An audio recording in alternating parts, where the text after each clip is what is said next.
Olá, pessoal! Sejam bem-vindos e bem-vindas ao primeiro episódio de podcast da Unidade Curricular Sobrevivendo com os Micróbios. Hoje, dia 22 de junho de 2020, falaremos sobre a Covid-19 e seu agente causador, o coronavírus. Também conheceremos umas bactérias super importantes que foram do vulcão para o laboratório e outras que foram das fezes para o intestino.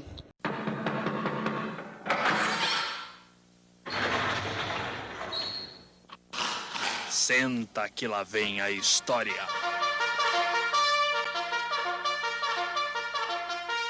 Primeiramente, vamos diferenciar alguns conceitos que vão ser importantes ao longo de todos os podcasts.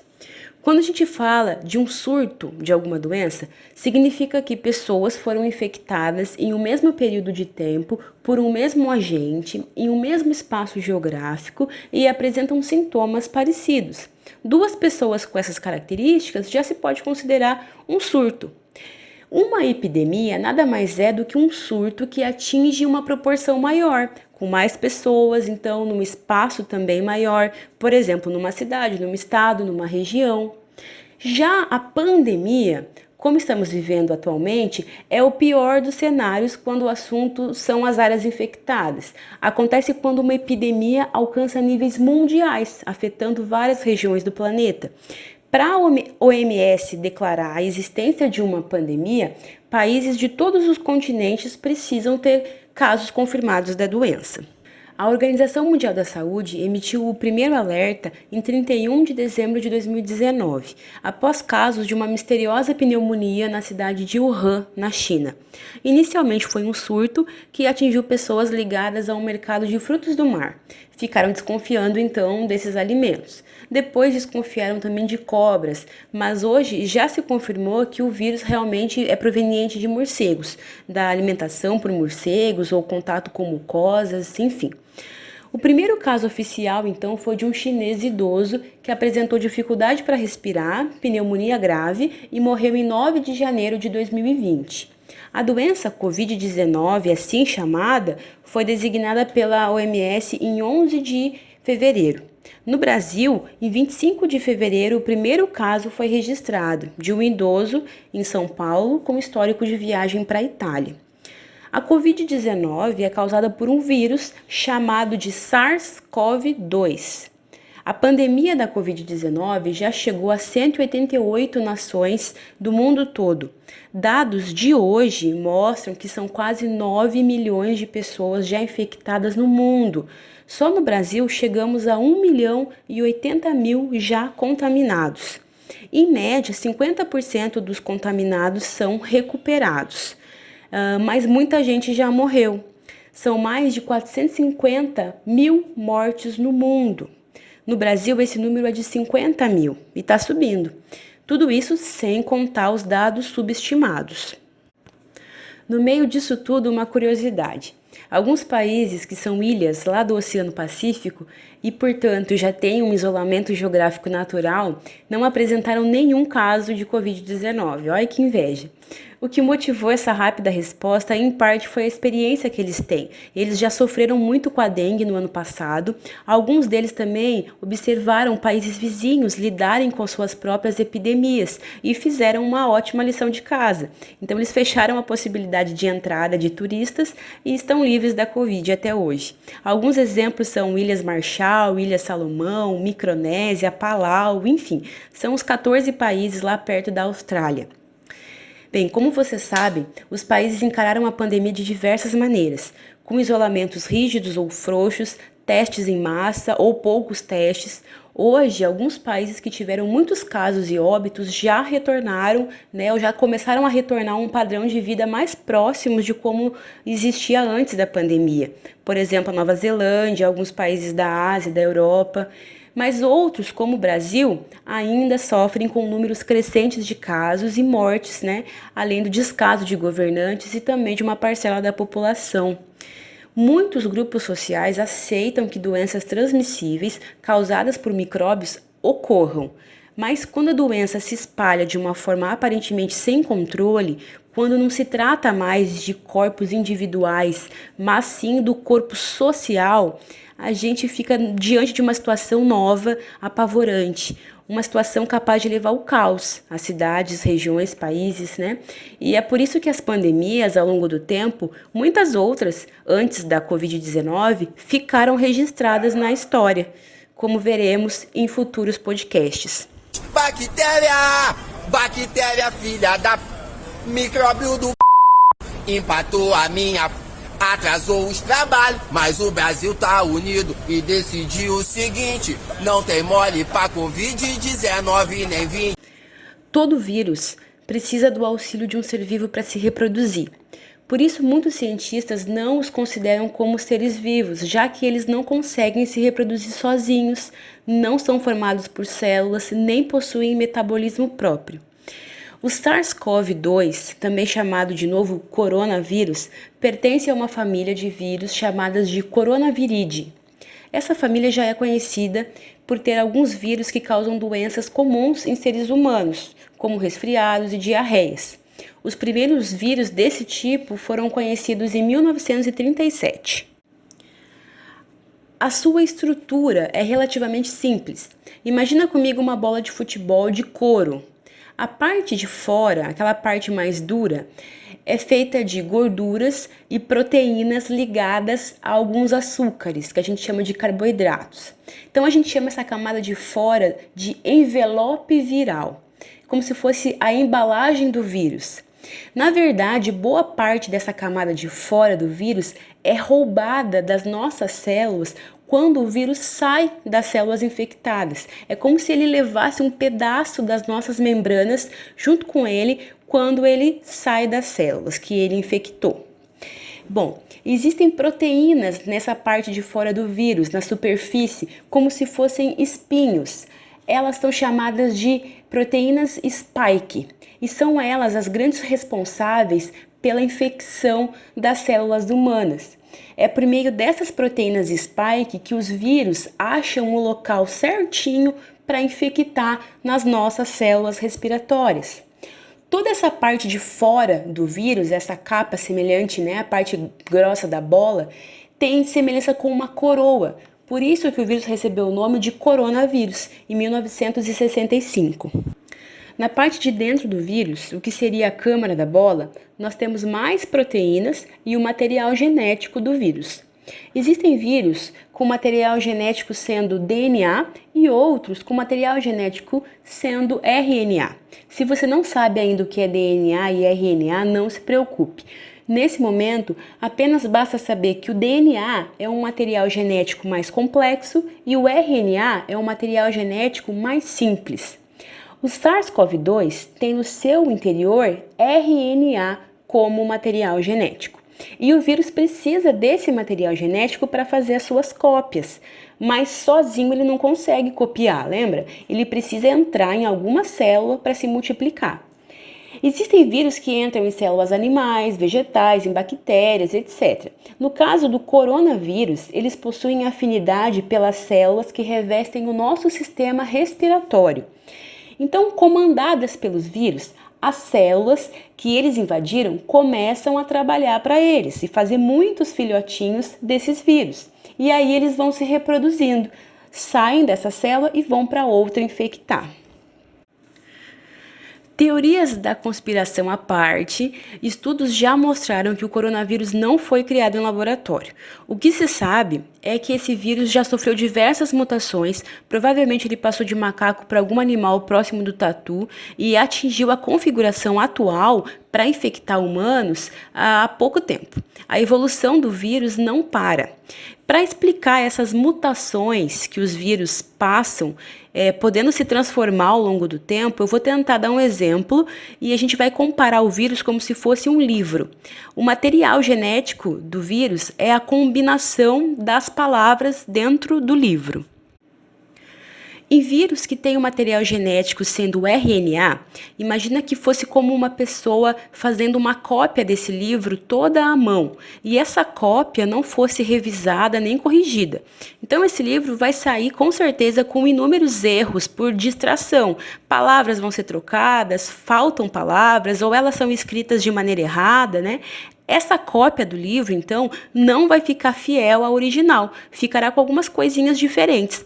Essas coisinhas diferentes são as mutações. Agora imagina que o livro feito à mão, a cópia feita à mão, representasse um vírus de DNA.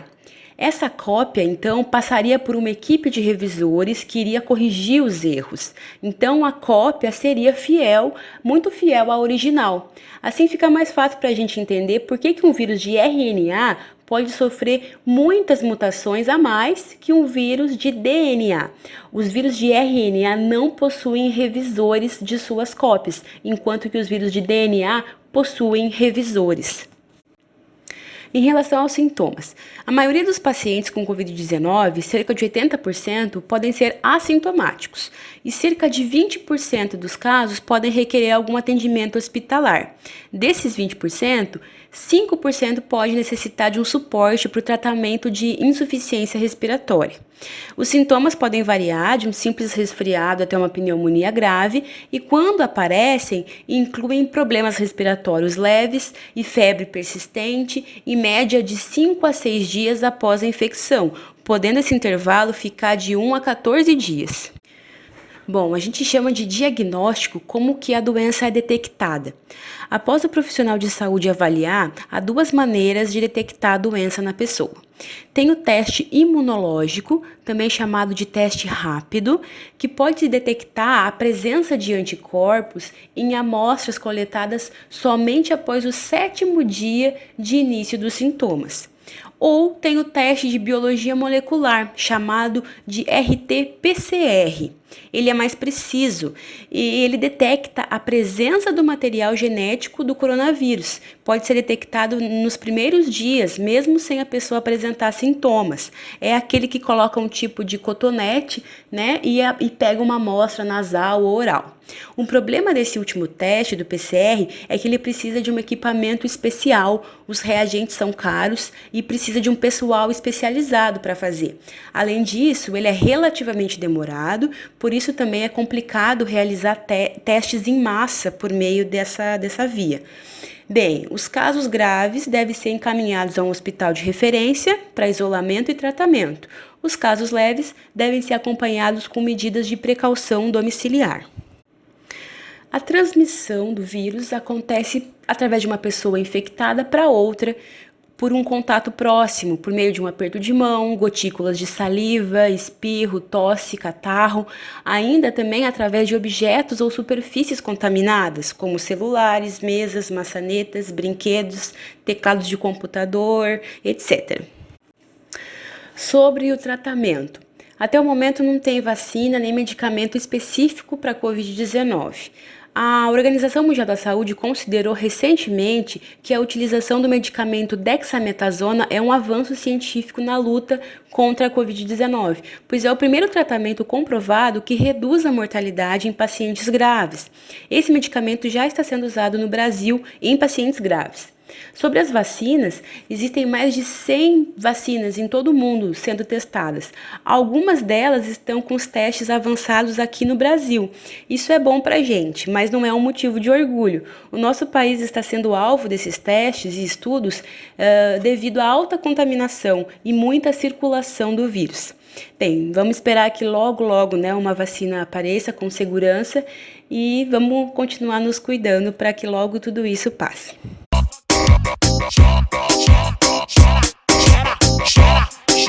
Gera bactéria, gera bactéria.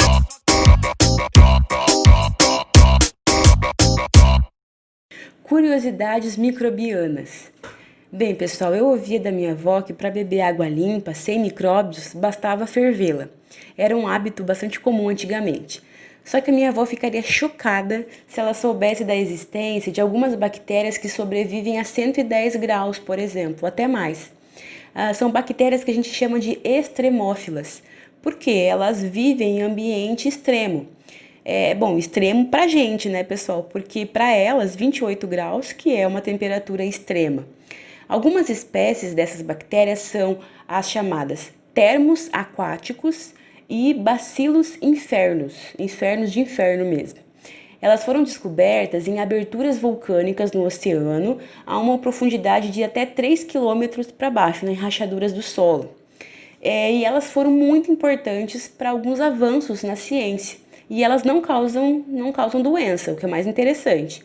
Um exemplo da importância delas é a aplicação na técnica PCR, que é a técnica usada, né, para detectar, por exemplo, a Covid-19 nos primeiros dias já, quando a pessoa nem sintoma ainda apresenta. Então, essa técnica PCR, chamada uma sigla de reação em cadeia da polimerase, basicamente a PCR serve para multiplicar as cópias do material genético em quantidades significativas que possam ser então detectáveis. Em uma das etapas dessa técnica, a gente usa uma temperatura de acima de 90 graus. Então, só é possível fazer isso graças a algumas proteínas que são utilizadas, que essas proteínas foram extraídas da bactéria Thermus aquaticus. Essa proteína foi chamada de TAQ, T-A-Q, que é uma abreviação de Thermus aquaticus. Outros exemplos onde a PCR é usada, por exemplo, para fazer exame de DNA, para descobrir paternidade, ou ainda em algumas investigações criminais, para descobrir o culpado, né, a partir de algum vestígio de DNA na cena do crime. Então, olha só como que bactérias encontradas lá no vulcão foram e são muito importantes para a ciência nos dias de hoje. Sou a Bacben, te protejo na escola, te protejo na rua e em sua casa também. Sou do bem, meu nome é Bacben. Sou do bem, meu nome é Bacben. Bactérias de estimação. Você pode até estranhar, mas a gente abriga cerca de 100 trilhões de micro-organismos, a maioria bactérias, só no intestino. E cada vez mais os cientistas descobrem coisas interessantes sobre essas bactérias. Quando a gente nasce, praticamente não tem bactéria no intestino, mas logo após o parto, principalmente se o parto for normal, já começamos a ter então o nosso intestino colonizados por bactérias que vêm das fezes maternas. Eu sei que parece nojento, mas acredite que as bactérias do cocô da mãe são muito importantes para o bebê. Passam para eles a partir do parto normal. Tá tudo ali muito perto, né, gente? Então acaba passando e fica por ali. E são muito importantes para o desenvolvimento da criança. Bebês que nascem de parto cesariana demoram mais, mas também têm o seu intestino colonizado por bactérias do bem posteriormente. Então, por volta de 2 anos de idade, toda a colonização do intestino já está pronta e ela sofreu influência do ambiente e da amamentação.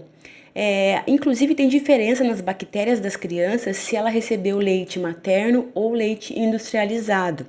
Inclusive também das condições sanitárias. Crianças que nascem em ambientes menos higiênicos possuem uma deficiente colonização de bactérias no seu intestino, em comparação com crianças que nasceram em ambientes com boas condições sanitárias. Olha a desigualdade social até na colonização do intestino por bactérias. As principais bactérias do intestino são então as chamadas bifidobactérias e lactobacilos. Essas bactérias são consideradas probióticos, ou seja, são micro-organismos vivos que, em quantidades adequadas, oferecem vantagens para a nossa saúde. Alguns efeitos são o bom funcionamento intestinal, ajudam a proteger contra invasores patogênicos, elas estimulam o sistema imunológico, também elas produzem para a gente vitamina K e vitamina B12. Elas diminuem a chance de a gente ter câncer do cólon e muitas outras vantagens.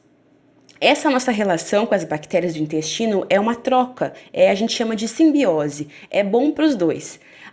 Quando a gente come alguns alimentos fibrosos, a gente dá para essas bactérias intestinais a comida que elas mais gostam. Essas fibras passam pelo intestino sem serem digeridas. Essas fibras a gente chama de pré-bióticos. Chegando no intestino grosso, as bactérias fazem a festa, as devoram. E assim todo mundo fica feliz, nós e as bactérias. Bom, pessoal, espero que vocês tenham gostado. Prometo melhorar nos próximos podcasts também, peço dicas para vocês. E vamos então relembrar os 4 tipos de atividades possíveis que você vai escolher apenas um para me mandar desse podcast de hoje. Você pode fazer as reflexões microbianas e me mandar por um formulário online, também isso até setembro. Você pode fazer a pergunta do ouvinte, que é simplesmente uma pergunta, só que essa, quanto antes você fizer, melhor, porque eu posso te responder no privado ou nos próximos podcasts. Pode ficar tranquilo que eu não vou falar o seu nome, se você não quiser. Também essa pergunta do ouvinte você vai me responder pelo formulário online. O chamado mão livre, que é o tipo de atividade que você vai fazer um desenho, então você faz o desenho, quando ele ficar pronto, também pode ser isso até setembro, você me manda uma foto para registrar, quando for possível você me entrega o original, guarda ele aí. E a 4ª possível atividade é o microdesafio. O microdesafio de hoje é entrevistar uma pessoa, de preferência que mora com você, mas se não quiser alguém, algum amigo, outra pessoa do IFE que não está fazendo a unidade, aí não vai sair na rua para entrevistar a pessoa, né? Entrevista pela internet. E daí você vai responder essas perguntas, né? Que as respostas da pessoa você coloca no formulário e manda para mim também. Certo, pessoal? Então escolha uma dessas 4 possíveis atividades. Voltarei em breve. Beijos!